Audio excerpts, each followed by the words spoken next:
Hello everyone, আমি আবার রান্না নিয়ে চলে এসেছি। এখানে গাঁটি কচু আর লাউ শাক আমি আদার খুব অল্প আদা বেটে এটার মধ্যে করে ভাজছি গাঁটি কচু আর লাউ শাক। আর কী মাছ দিয়ে করবো আপনাদের দেখাচ্ছি। এই দেখুন, এখানে হচ্ছে ভোলা ভেটকি মাছ আছে। এইটা দিয়ে আমি এই সবজিটা দিয়ে আমি মাছটাকে করবো।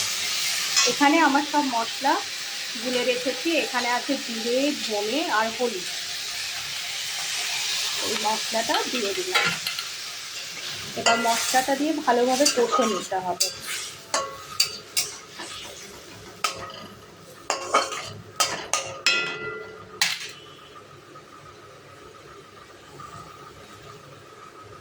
মাছগুলো দিয়ে আমি কিন্তু ঢেকে রাখবো।